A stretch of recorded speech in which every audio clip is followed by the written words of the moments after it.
Awalnya saya merasa bingung dan resah akan hal ini. Saya adalah mahasiswa rantau dan sekarang ini saya merupakan mahasiswa semester 8 yang sedang melakukan penelitian untuk skripsi saya. Di dalam melakukan penelitian skripsi ini, saya harus berhubungan langsung dengan orang-orang luar, seperti halnya penyebaran kuesioner, pengumpulan data, bimbingan dosen, dan lain-lain. Saya harus berhubungan dengan orang luar. Dan saya juga merasa sedih sekali karena penerapan PSBB ini berdekatan dengan bulan Ramadan. Saya tinggal di kos, teman-teman saya yang di kos itu sudah pulang kampung jauh hari sebelum adanya pengumuman ini. Sehingga yang sekarang tinggal di kos adalah saya sendiri. Tinggal di kos dengan ukuran 3x3.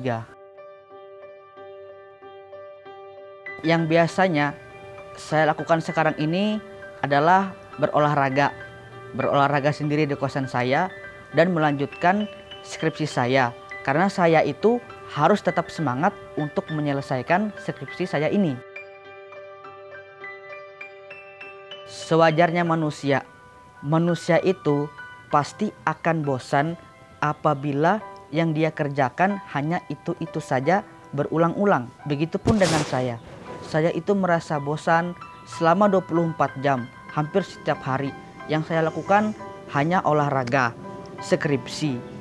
Itu terus selama berulang-ulang. Sehingga saya merasakan bosan, merasakan jenuh. Tetapi saya mencoba dan berpikir bagaimana untuk menghilangkan kejenuhan dan kebosanan saya ini. Sehingga saya mencari hiburan. Scroll-scroll Instagram. Saya itu berharap dari Instagram ini saya mendapatkan suatu info yang mana info ini akan berguna bagi saya selama masa karantina ini. Dan akhirnya saya menemukan suatu info, suatu event lomba, yaitu lomba esai. Yang mana lomba ini tuh diadakan oleh kampus saya sendiri. Nah, saya itu tertarik dengan lomba itu. Saya ingin mencobanya. Sehingga saya belajar membaca jurnal, membaca buku.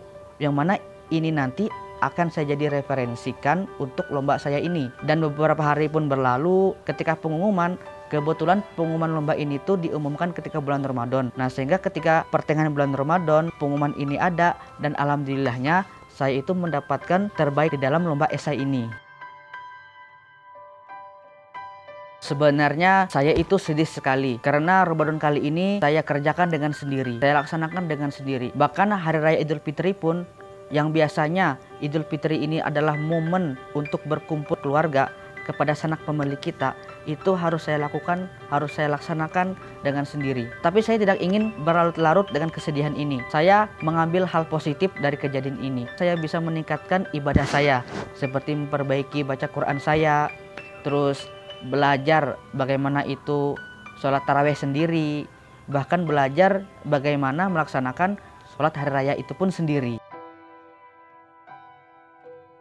Menurut saya banyak sekali hal yang bisa kita dapatkan selama karantina ini. Beberapa hal yang sudah saya dapatkan selama masa karantina kurang lebih 3 bulan ini adalah seperti mengedit video. Sebelumnya saya itu tidak paham bagaimana itu tag video, editnya, bahkan mengkombinasikan video itu sendiri saya itu kurang paham sekali. Nah, tetapi semasa karantina ini saya belajar dari tutorial-tutorial orang, saya belajar bagaimana melaksanakan itu. Dan alhamdulillahnya saya bisa. Yang mana nantinya tujuan ini tuh untuk mendokumentasikan kegiatan-kegiatan saya, bahkan kegiatan saya selama masa karantina ini di channel YouTube saya.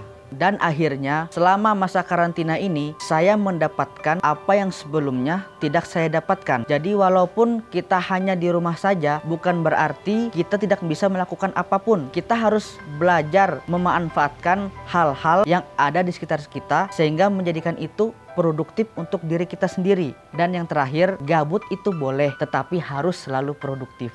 Mau dapat tips-tips bisnis dan kisah inspiratif dari mentor saya? Jangan lupa untuk subscribe channel Dewa Eka Prayoga.